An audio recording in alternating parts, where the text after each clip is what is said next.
All right, well, hello everyone. My name's Claire and I have Tanner here with me today. We are really excited to go through some of our tips and tricks to think about when you are designing your patio or garden space. We both work for DESIGNWORTHY. It's an interior design and landscaping business. We've been in business for about 2.5 years. And we'll get into a little bit more of our backgrounds once we hop into our presentation that we prepared for you. Go.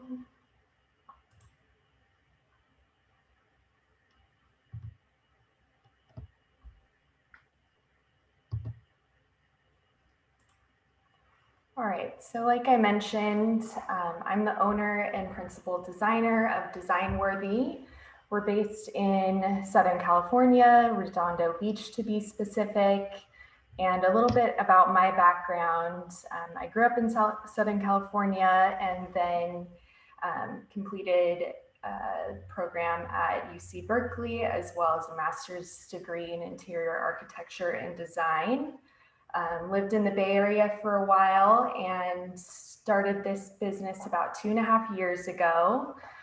My background is in both residential and commercial, and I'm very, very lucky to have Tanner here with me. He is our project manager, keeps things moving and on track for us, and is the true landscape design director here. So I personally would be a little bit lost without him when it comes to our exterior projects.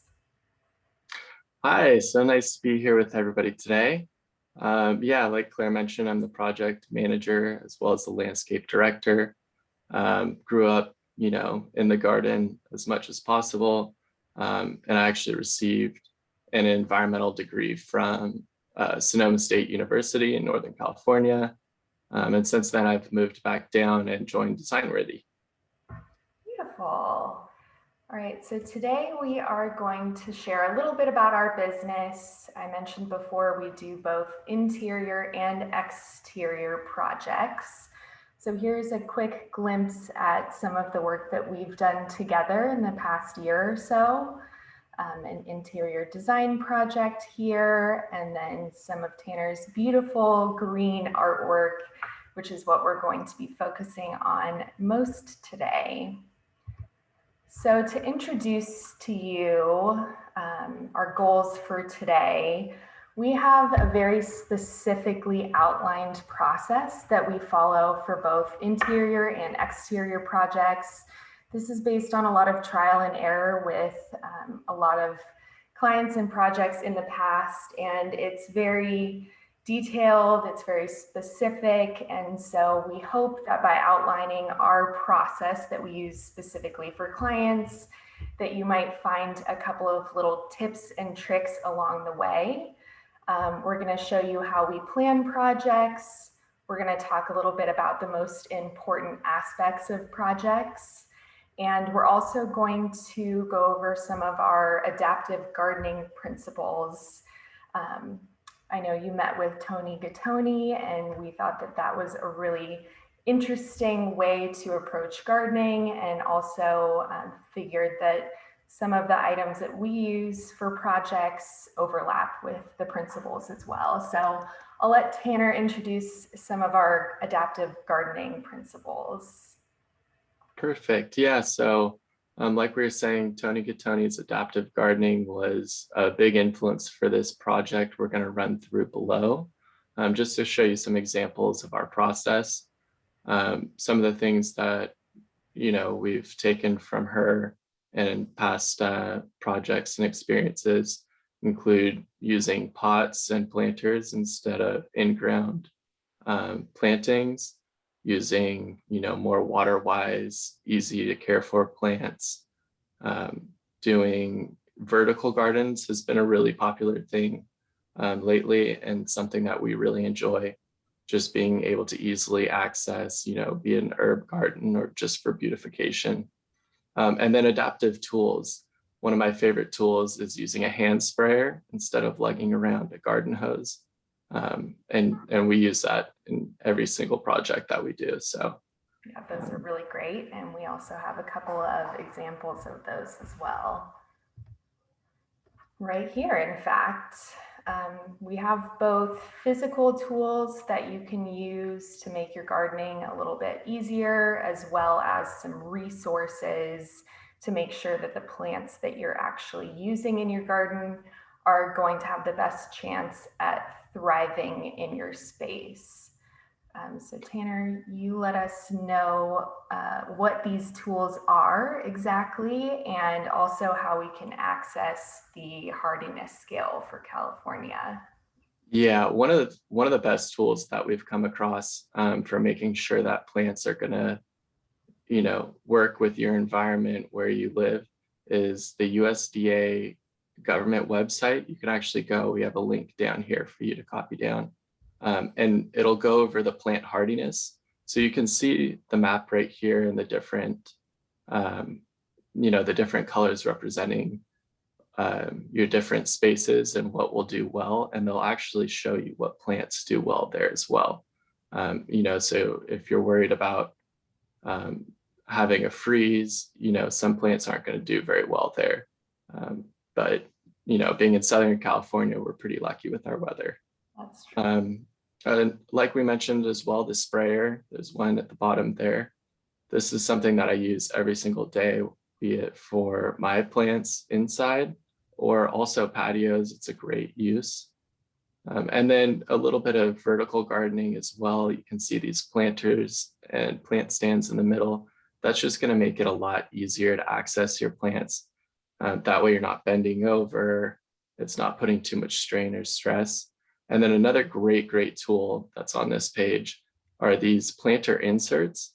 I love to use these, whether it's this actual product or, it's used planters. You can actually take up space at the bottom of the planter.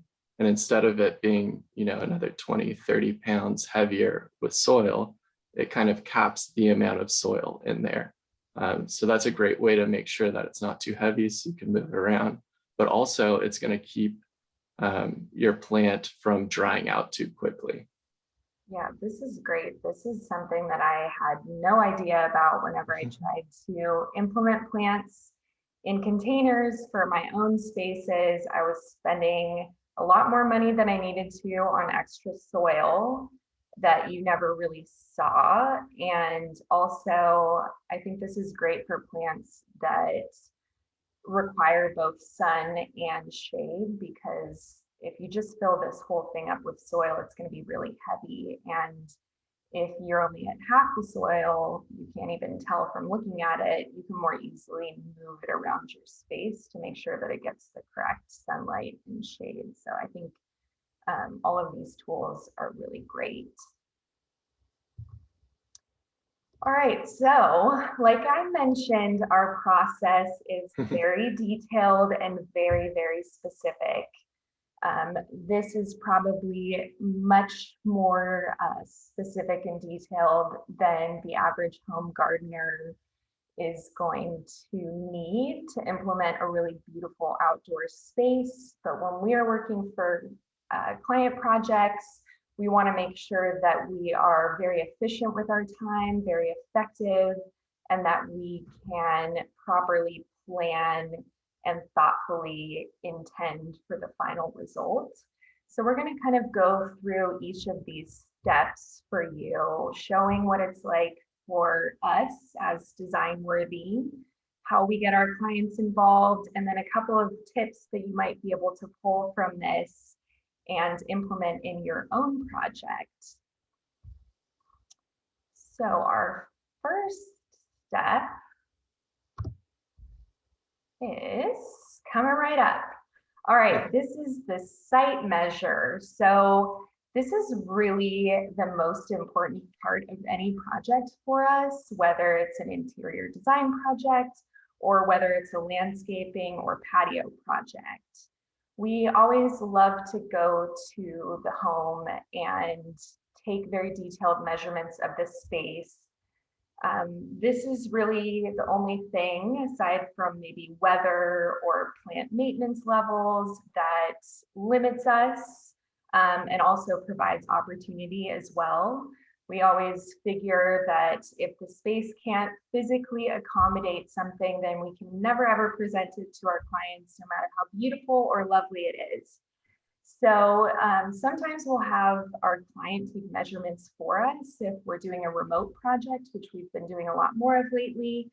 But as you can see here, Tanner is very, very happy to be measuring this patio himself. We take overall measurements of our space, so the length and the width. We also like to account for any doors, door swing directions. We know that if we have a door here, we don't necessarily want to put a plant in its way. This helps us visualize the space sort of from a physical and then eventually a conceptual level.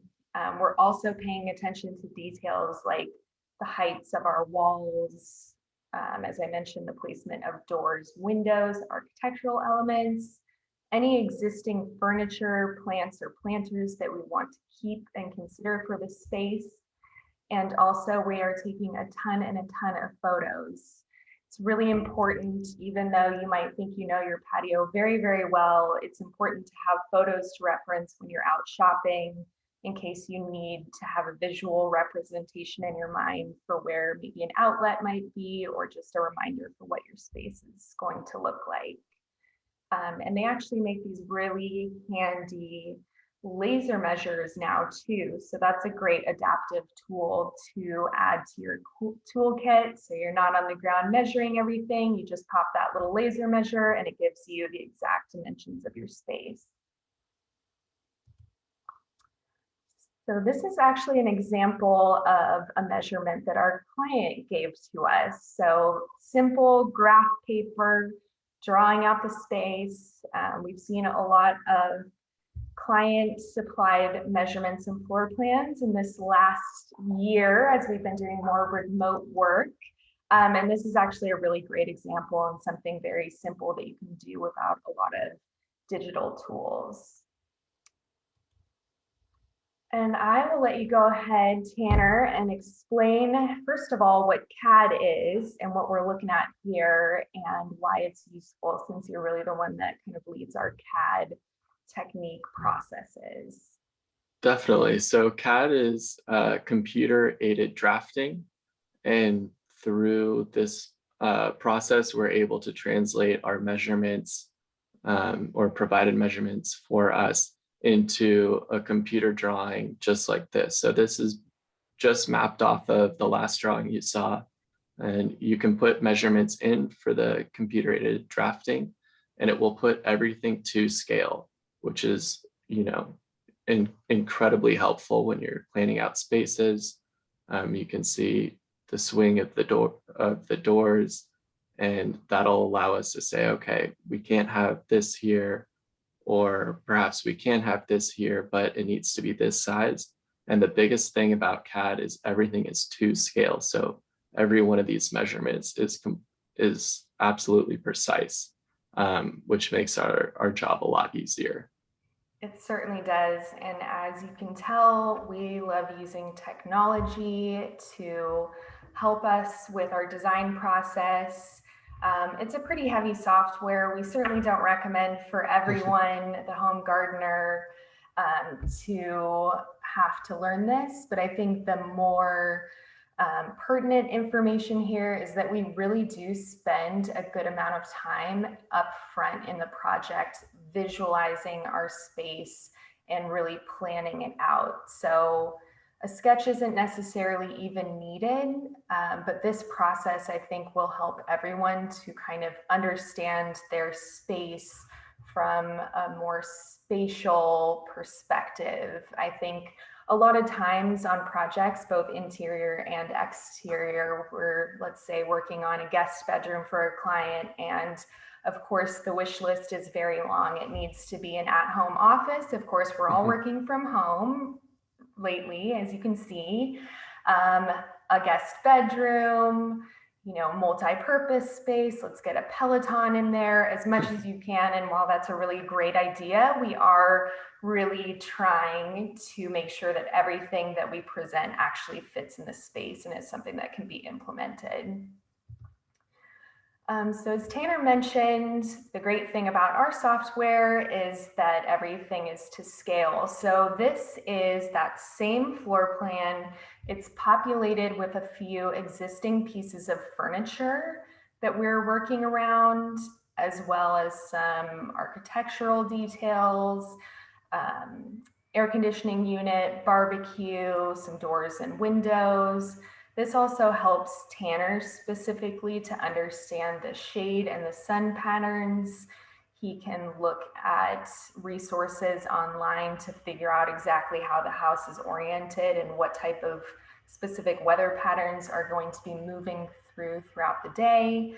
And this is also a really great way to start thinking about where and how you can bring plants into your space. So with this space, we knew that we wanted to have some larger trellis plants along more open fencing. So that's represented here, here, and here. And then we also wanted to bring in some other accent plants as well to fill the space. We're focusing a lot on circulation patterns, opportunities for planting areas, and some noise dampening as well. We also present our client with a few different iterations for their floor plans. And at this point, we really love to collaborate with our clients and figure out what feels the best for their space and their lifestyle. Definitely. And then comes the fun part for me. So again, I'm the landscape director for DESIGNWORTHY. So this is really where I start to have fun with the project. I love doing the CAD and all the preparation, but this is the best part for me probably. And this is where I start to look at what's going to do well. Now we've kind of figured out what our goals are for the project, how we're going to lay out the space, and what can be available to us for planting. And so I look at things like climate for the area, the weather, like Claire mentioned, what direction is the patio or garden facing? That's a really big, important one to keep in mind. Are you going to be getting a ton of shade during the winter? And things like that. And from there, we can start to build more of a vision of exactly what plants we're going to get and be able to put into the space.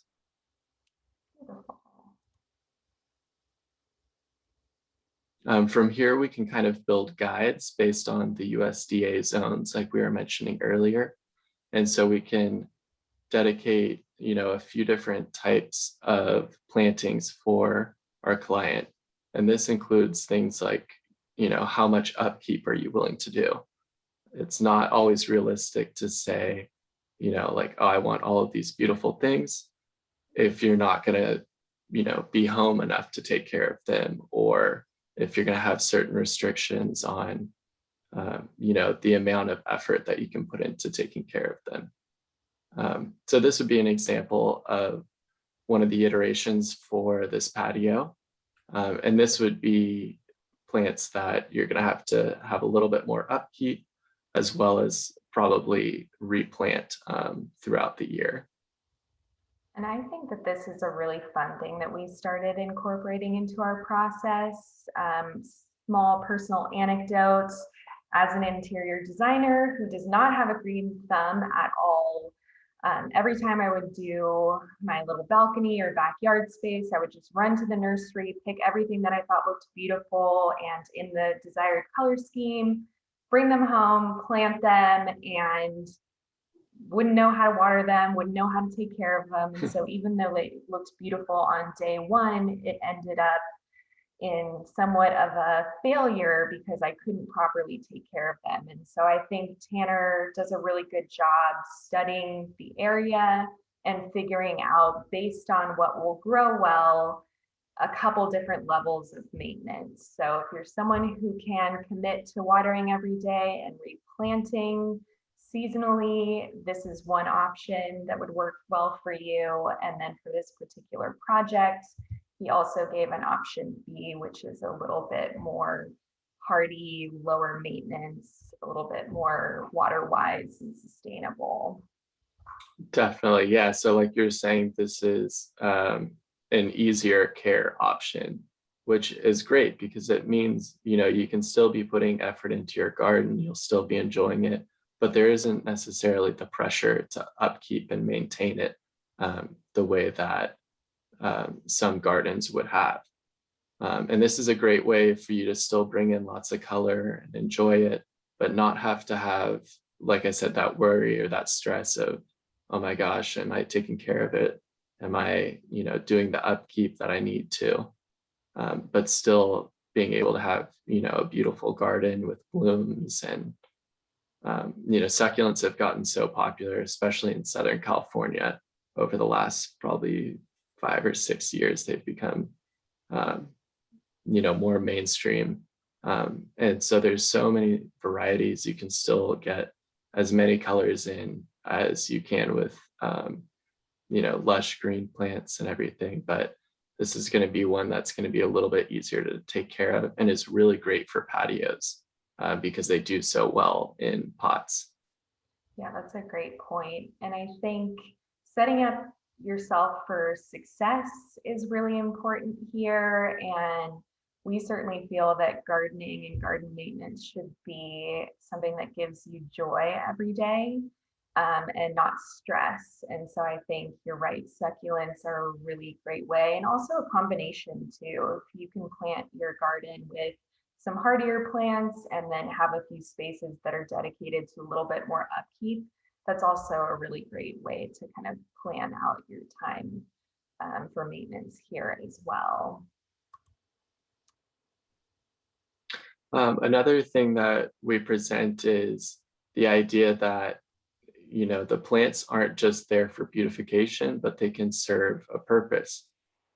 So for this example, we were using star jasmine, which is a great vining plant. It does really well in this particular area that we were doing.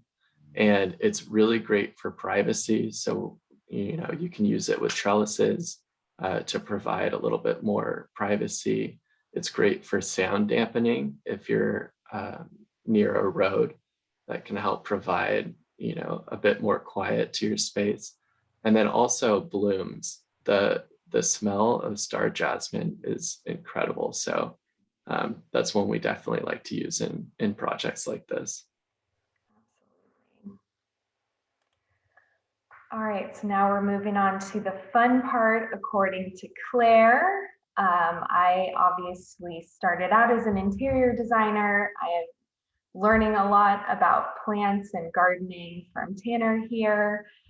But what I do kind of simultaneously to what Tanner's doing while he's planning the plants and kind of studying the space is I fill in sort of the pretty stuff aside from the actual greenery. So looking at furniture, decor, lighting, I think is really, really important. They make some quite amazing LED and solar light fixtures now, either string lights or sort of more like these lanterns that go on the floor, battery operated, timed to your day and your schedule, or powered by the sun.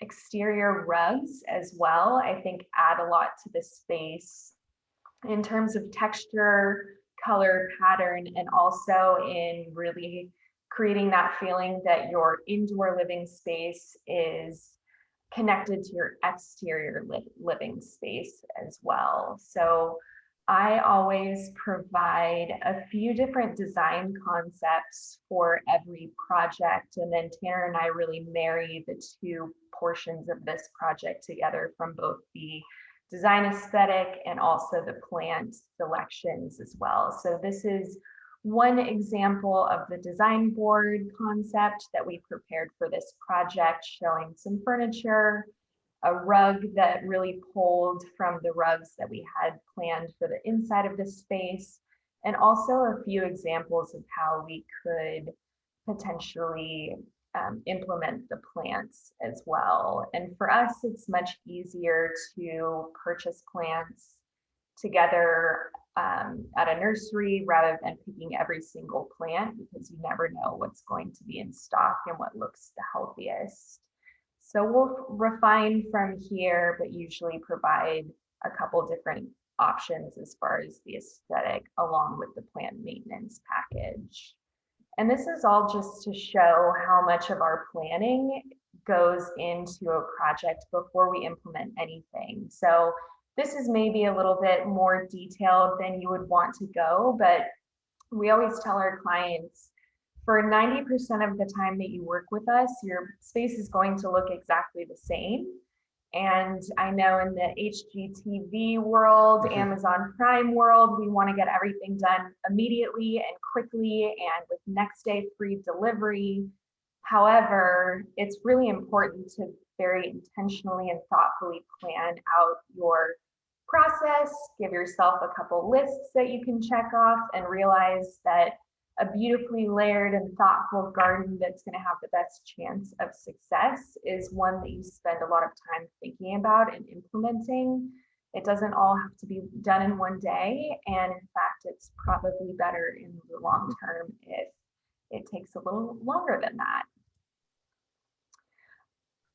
We go through some design refinements until we make everything perfect. And then we head to the next step, which I think, Tanner, I know you said that the plant thought and care package was your favorite, but I believe this might be your true favorite. Yes, you can see the smile on my face there. This is my happy place. Every time we go to the nursery, it's just such a fulfilling, feeling to be in here amongst the plants and doing this sourcing. So we really love doing this. This is another one of the things that we do together. And the reason it's so great is Claire can pick out exactly what's going to work for the color schemes. And as she mentioned, I have the know-how of, okay, yes, this works. No, this doesn't work. So we do a little bit of sourcing online, which can help. But really the best way to do the sourcing for plantings is for us to go out and be there and see the plants in person. Like you mentioned, you're never really sure what's going to be in stock or what's going to look the healthiest. And our priority is to make sure that it looks good, but also that it's going to be very healthy. So yeah, local nurseries are probably your best bet when you're going for plants as well. They'll have more variety and it'll be a little bit cheaper than these big box stores as well. Yeah, that's a good point. And if you're not lucky enough to have a plant expert with you, like I am when you're shopping, we found that at a lot of the smaller local nurseries, the people who work there don't consider it just a job. They really feel like it's a passion for the most part. And so in our experience, everyone that we've ever asked questions to has been really helpful. And I think that's a good kind of tip, is to go up to someone and ask them if they can give you a little tour or show you around, or confirm what's going to grow best in your space, and not always to rely on the little cards that come in the actual planters. Of course, those are good to reference, but to just ask for help when you need it, and you might make friends at the end of your shopping trip as well. Yeah, trust me, we want to talk to you about plants. Yes, exactly.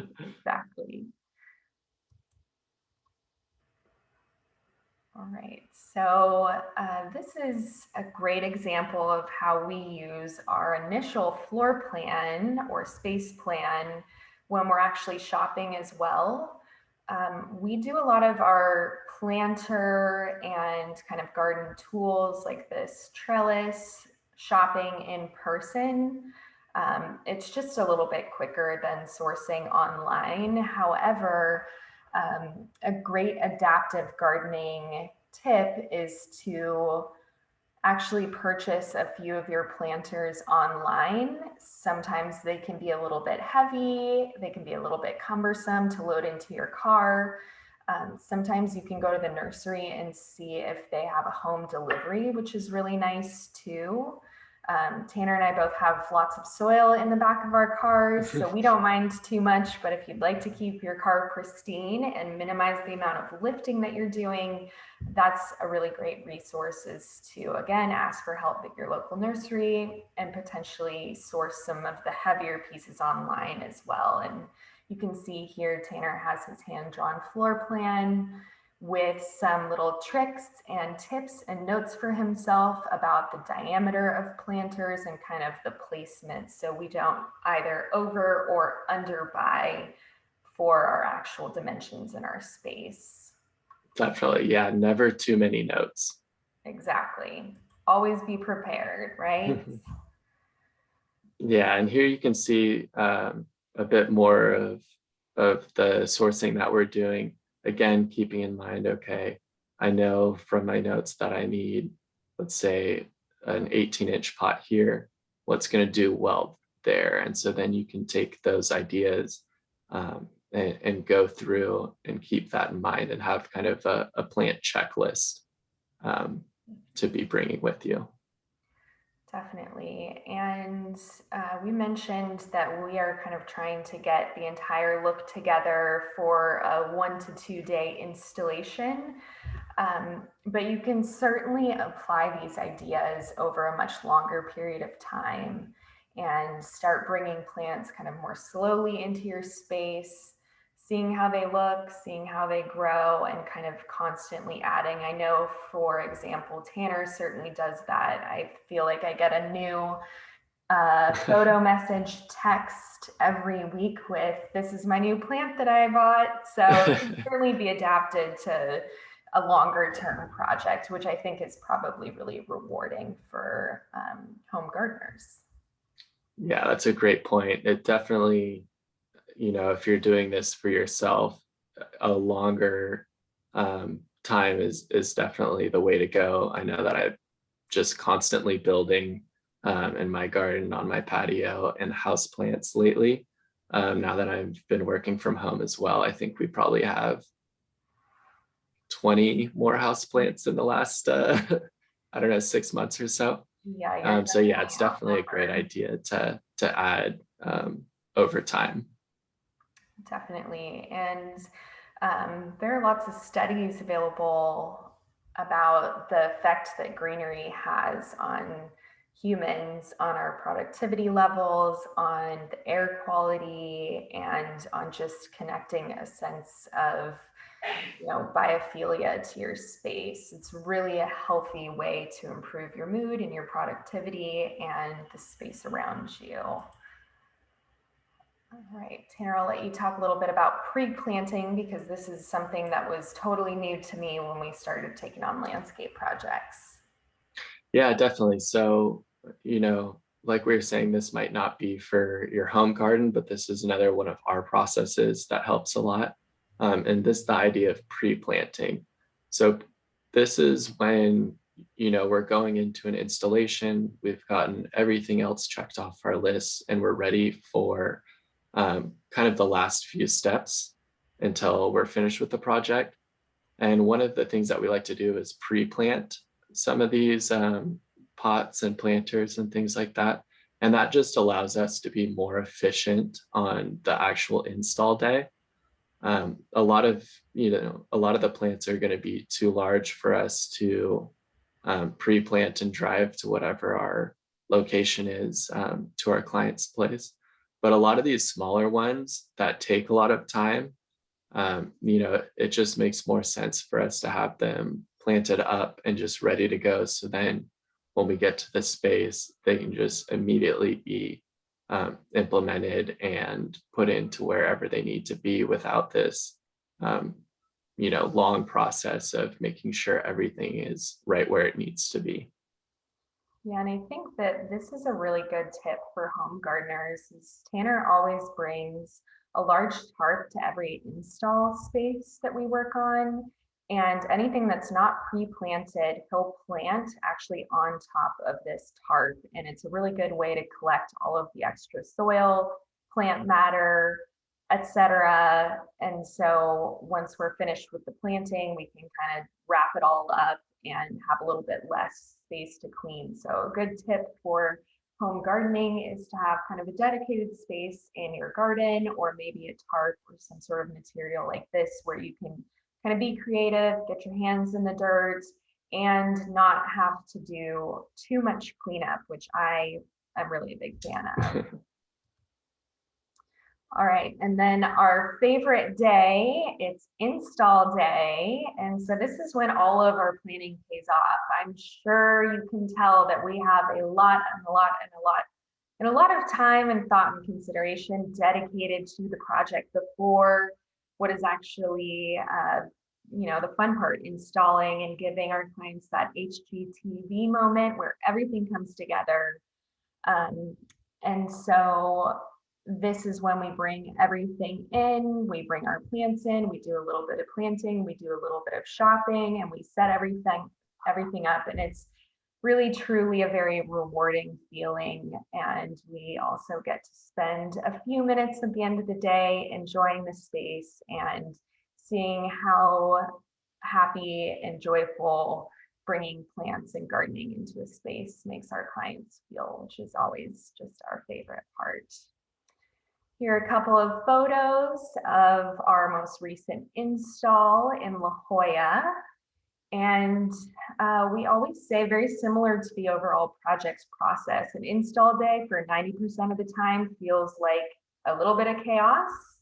And by the last about 10%, everything just really comes together. So just another note to say that it's okay for your garden space to feel like it's constantly a work in progress. And what's so fun about having a perfect space that you can't add to anymore? We really enjoy the process of it. And we think that that's an important thing to add as well.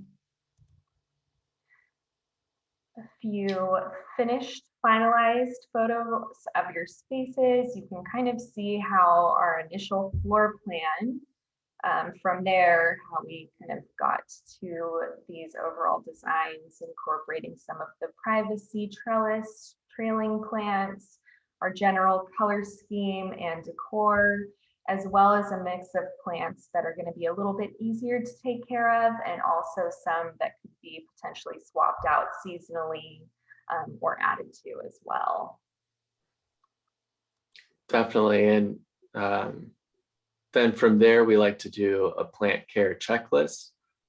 This is a great thing to do, even if you're not having somebody come redo your patio for you. This is a great thing that I like to do for my home garden, for my indoor plants and everything. And it's to have a plant care checklist. And this is just kind of your standard guidelines of, okay, this needs to be watered, this many times a week, or these plants want to be in the shade, so make sure that they're not getting too much sunlight. Things like that are just going to make sure that your plants are really happy, and that you don't have to have this kind of mental space taken up of, oh, are they going to be okay? Like, are they doing well? What do I need to be doing? If you can just have something listed out of exactly how to keep your plants healthy and happy, it's going to give you a much more successful garden. And it's also going to be great for when you do go on trips eventually, that you can leave them with whoever's coming to watch your place. Especially, like I said, I've got so many indoor plants. The last time that we had somebody staying over to watch our place, there's just a complete list of what everybody needs. That way it doesn't feel so overwhelming. I know, you're truly like one of those higher maintenance parents giving the babysitter's list with every single thing listed out. Exactly. Yeah, I think setting yourself up for success, kind of writing maybe even a little journal about what you've planted and when, and channeling its growth across seasons, and really exploring the different types of plants that you're using, and giving yourself both an opportunity for a little bit more research and knowledge to support your plant care, and also just a quick checklist that you can rely on to set yourself up for the biggest chance of success, I think is a really great tip, and I think much appreciated, especially for people like myself that it doesn't necessarily come naturally to. So, all right, so again, very not necessarily complicated, but specific and detailed process. Here are a few takeaways and tips to simplify. Most importantly, if we haven't told you this enough and hammered it in, is make a plan, make a plan, make a plan. That's going to be your best chance for setting yourself up for success and giving you the best chance to implement a garden that you can take care of and that fits in your space. But go ahead and take your time and enjoy it. Select plants that match your level of maintenance and time commitment, and be very honest, because it can be a little discouraging if you don't take the time to really consider how much you're going to be sticking to your plant maintenance plan. Selecting perennials or succulents to reduce replanting. This is a great adaptive tool. It's sort of a set it and forget it somewhat, as long as you're kind of doing your plant care checklist like Tanner mentioned. Make use of adaptive tools where you can. Raised planter beds, container gardens like you see here, gardening stools so you're not bending down on the ground, and some really handy watering tools. Also tools like your friendly neighborhood gardener who can give you a little bit of support and point you in the right direction. And most of all, enjoy your beautiful gardens. It's such a fun and wonderful project to embark on, and something that I know makes both of us very, very happy. And if you truly feel like you need some expert plant care tips and tricks, Tanner is always very happy to talk about plants. So his information's here. Again, he loves it. And if he doesn't know about what you're asking, he knows how to find it. But mostly he'll know. So don't be shy and feel free to reach out. It was really fun getting to talk a little bit more in detail about this, and we really hope you enjoyed it. Awesome.